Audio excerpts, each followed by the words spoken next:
Let me lower this. All right. Hey, brother, I just wanted to thank you again, man, for talking to me. I know you're super concerned, but I hope, our previous conversation kind of alleviated that a little bit. I know it's hectic. I don't know what you guys make. But you don't want to lose your job. I think you guys are like G5 or G6. I can't remember, but again, I know it's probably too much. I'm just. No, I understand. And it is a bit nerve-wracking. One of the reasons being they're tightening up. I've never seen the BOP react to an inmate the way that they are reacting to Sean Colmes. Now if I try to print off anything, your employee number gets fixed to the top. There's an imprint they put. They're putting all kinds of things in place to make sure we can't do the kind of things we've done in the past. They're very concerned about Sean Colmes. Right. Yeah, dude, I bet. How do you ensure that high profile inmates like him receive the same treatment as the other guys? Because I know how bitchy guys can get. They're, especially in a unit like that, like what you explained. It's smaller than their normal units, so everyone's a little closer. They're all eating together. It's a struggle, especially when the person isn't helping, because Sean Colmes is very concerned with Sean Colmes. And you probably remember what it's like to be in a unit where there's somebody that just thinks they're more important than the other people in the unit. The food should be different for him. He should be able to have a computer and have access to that.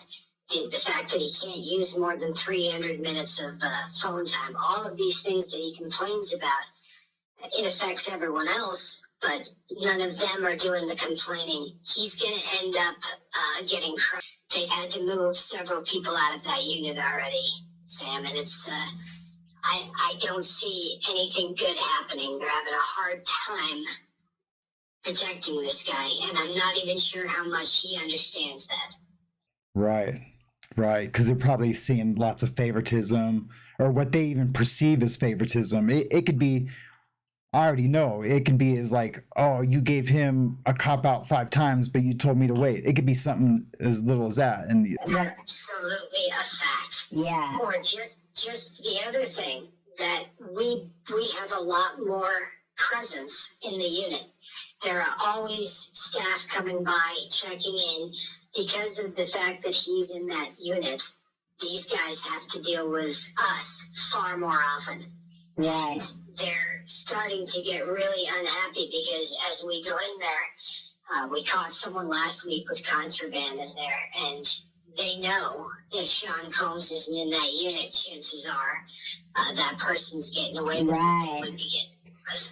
Right. And I know when we were talking a little bit this morning, you had mentioned that they were thinking about splitting him and Luigi up, but because of resources, because I know resources suck everywhere right now, that they just had to just focus all the resources in that one unit. Yeah, go ahead. The other thing, we are understaffed. Yeah. There are not anywhere close to the proper number of inmates working in here. Staff working in here per inmate. Yeah. The ratio from I know you're staff to nervous. inmate. Yeah. Yeah, we're probably 100 people understaffed. I'm not exaggerating. This has been plagued forever. Now, fortunately for us, it's forcing the Bureau of Prisons to look at how understaffed we are. Yeah. But the inmates, honestly, this is a dangerous facility because of the staffing. Yeah. Is that, and that's, I was wondering about that too. I forgot to ask you earlier when I was thinking of things to ask you. Are any the staff members kind of fanboying a little bit on the whole situation, or do they just think he's a POS? Well, I mean, which he is, but you can still fanboy over a POS, No, there's a lot of that goes on. I don't know that it may be like trying to stare at at somebody that's locked in a cage. It's a fascination. You're never going to hear somebody go, I was a huge fan, or everybody kind of wants to get a look at him. Yeah. And that's also an issue because you can't just sort of walk into a unit to check someone out without having an excuse of some sort. But that's kind of what I was alluding to earlier. There's always an excuse for somebody to try to get in that unit to see Sean Colmes, and it's bringing way more attention to the unit. Yeah, dude, that's gotta suck. Than the inmates in there. Yeah, they're not happy about it. And when he first got there, there was this awe kind of a thing. Like, this was a billionaire in their unit. Yeah. And the fact that he was now in their unit, able to walk around and get on the phone, I think everybody, was looking forward to telling the story of the fact that they were in a unit. Yeah. Unfortunately, now they have to live in a unit. It affects everything. It honestly affects everything in that unit. Yeah, dude, I could imagine, like, and even for you guys, like, that's more like, not that you personally are, doing anything bad or bringing contraband in or anything like that, but maybe when you felt, I don't know, I shouldn't even talk about that, but I know this the team that is working on Sean Combs' unit are handpicked, and these are people that have a history of not getting in trouble. Right. Bureau of Prisons, not leaking information. All of us on this particular detail have been handpicked, but yeah, it's causing problems. It's also causing problems because staff in other parts of the jail feel as if they do the same amount of work, but there's somehow this rock star status for those who are guarding. Yeah, dude. Oh, wow. Yeah. Dude, I bet. We're the brown noses. We're the we're the people that ride leg. Right. Dude, I didn't even think about that. That's crazy. What else? And I'll tell you, since you're probably looking for stuff that is bombshell and people haven't heard. Yeah, I kind of am. Yeah. The stuff that is in that notebook. Yeah. Is far worse than is being reported. I know that they keep talking about him having an escape plan, but what's really in that book is him talking about how he is going to manipulate each of those witnesses. Oh, wow. Witnesses. Yeah, it was a game plan for he and the people on the streets that he must be working with, for how they were going to try to reach out to all of these witnesses.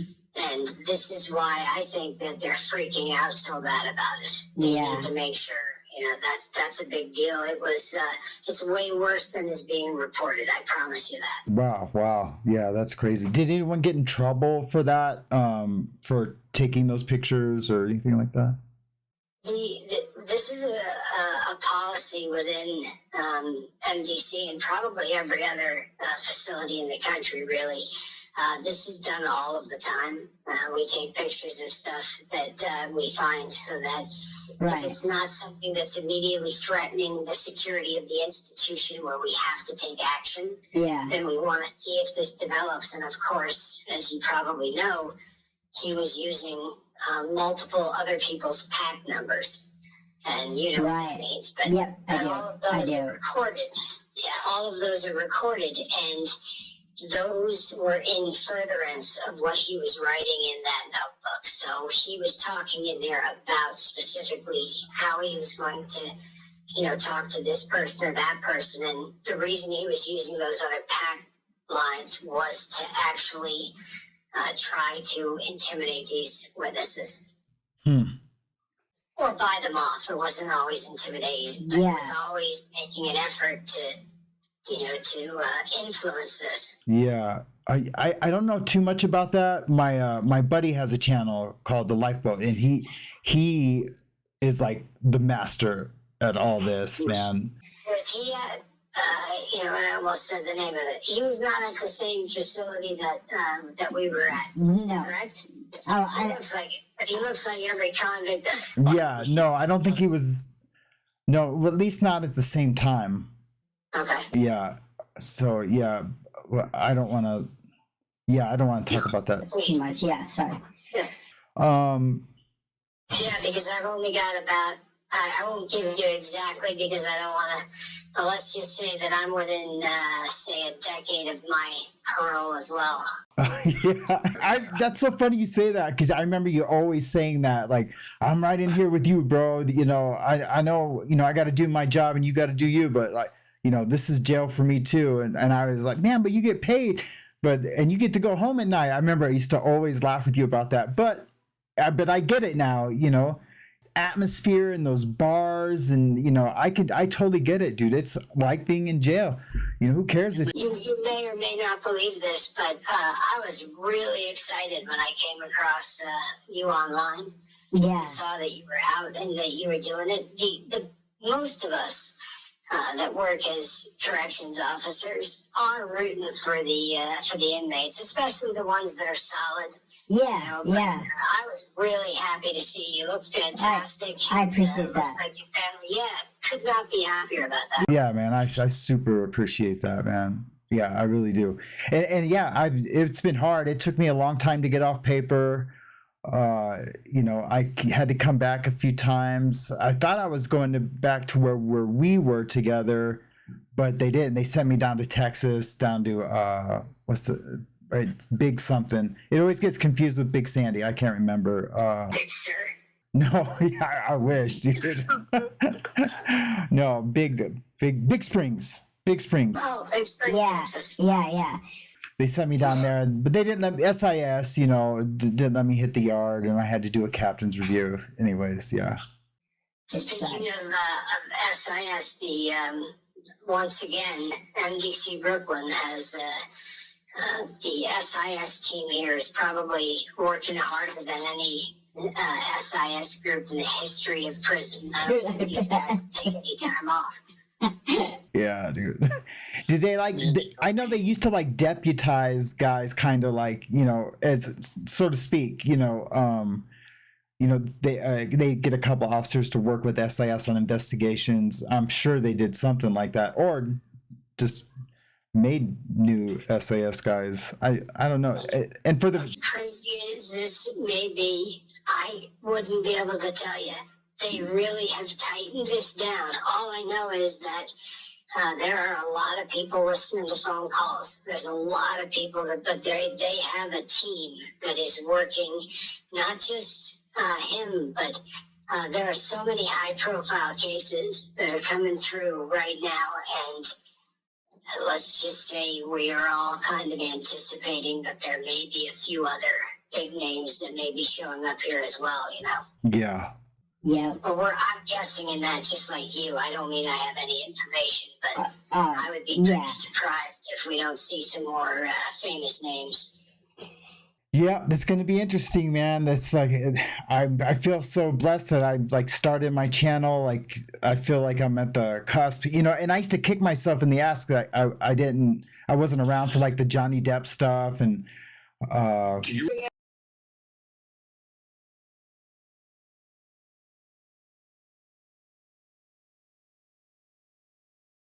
He was there. Oh, no shit. And, Yeah. Yeah, that's I great. don't think it's frustrating when you hear people in interviews and they talk about how easy these folks with money have it and how their cash is allowing them to live a different lifestyle. The truth is that no matter how much money Sean Colmes has currently, it's doing absolutely nothing for his ability to live any better than any other inmate in there. that's crazy. I was going to ask you, did they, when he went to his hearings, and for the listener too, SIS is kind of like the FBI of the BOP. They investigate stuff. And when he went, because I'm sure he got written up for using people's pack numbers, did he lose his commissary? Do you know? They have not done any. He has not gone in front of a disciplinary hearing. What? That stuff. Nope. Oh my And God. I think the reason is this is going to make sense to you when I say it, but they don't want to close the investigation. So if they actually, hem him up on those phone calls and do all Oh, that, sure. they have to get all of them and hand them over to him. Sure. And as of now, it's just an open investigation. I don't think they want his attorneys catching all of the stuff that they've got on those tapes just yet. Right. Okay. Yeah, that totally does make sense. Yeah, once he gets hemmed up and charged and goes in front of a disciplinary hearing, And I can. it's going to be on record. Yeah, I could just hear him too complaining that he couldn't buy store and everyone else was having soups and, because I mean, I know they're just soups, but when you're in there, man, you know how we are. I'll tell you something else. He obviously dyes his hair. Oh, no shit. That's perfect. He dyes his hair. He has just recently started to actually try to do some working out and some things in the cell, but he's getting gray really fast. Excellent. That's perfect. I can't wait to see that cartoon sketches. Yeah. Because, they'll exaggerate it, Absolutely. That's funny. Absolutely. I wish I was on the transport. You hear a lot of guys talking about that to be able to transport them up to Oh, yeah. that would be a good time. Well, But it's gonna be a circus. Yeah, dude, I bet. I was at Florence when El Chapo got there. I wasn't at the of course the ADX, but I was at the medium, and man, those guys were. I mean, it was crazy, man. It was crazy. I mean, I know. Yeah, One of 2 spots I was supposed to get transferred to prior to meeting you, but I went to the other spot that we're not talking about. Yep. That was on my list. Yeah. Yeah, Nice yeah. yard. Yeah, it was cool. It was cool. It was a little over political for me, but it was a medium, and they were trying to run it like a pen, and you just the wardens aren't going to let that happen. They can try, but they did start splitting up the yard though too, kind of like they're doing at all the USPs. It's North and South Yard. yeah, north and south yard, or they section it out into 2s or 4s. Yeah, it was getting kind of like that. I don't know, but it must be a mess, man. I can't really think of too much else. I don't want to keep you too much longer, dude, again, thank you so much, man. This is crazy. Well, I hope to be able to give you more info as it happens, because I'm telling you right now, I was talking to my wife, and I was, bringing stuff up, and she said, you should reach out to that guy that you used to guard. And I started laughing. I said, yeah, I could always wait until he gets his ass kicked, because I'm telling you right now, this guy's going to get his ass kicked. Yeah. You've done time. When you walk into Oh, a yeah. unit, right? Yep. Okay, well, this unit is not right. When you walk in, you know that there's tension in that unit, and it's unhealthy. Someone's gonna end up probably taking a swing at this guy. I think he's got some punches into his face in his future. It just kind of looks that way. Yeah. Well, by you saying what your wife said, by calling you a guard, I guess you didn't marry that one chick that you were. I know you were seeing. What was her name? No. Oh, okay. No, I did not. Yeah. When we go off, Okay, yeah. Story Yeah. you will not believe. Okay. She got fired. Oh, okay. I bet you I can already tell. That's cool, man. That's funny. All right, man. Well, do you have anything else? Do you want to share, or? Just that, honest to God, I couldn't be happier of all of the people that came through. You get a couple of inmates, a couple of convicts that you remember. And Yeah. coming across and seeing you on a channel with that guy talking I just said, oh my God, that, couldn't be happier that you're out. And I knew you'd be tattooing. You're always damn good at that. Thanks, brother. You know Yeah. what I mean? Yeah. And, I tattooed a few of you guys too. Yep. not making wine, which is a shocker, right? Yeah, that's right. I don't drink. I drank so much in there. I feel like I lost my privilege to drink out here. I heard you say that. Honestly, it probably sounds, I don't want to be disrespectful in saying this, you know what I mean? Yeah. But I'm proud of you, man. I really am. I think that's awesome. Cool, man. I appreciate You it. take that in the spirit I meant you. Cool, man. Well, I appreciate you, brother.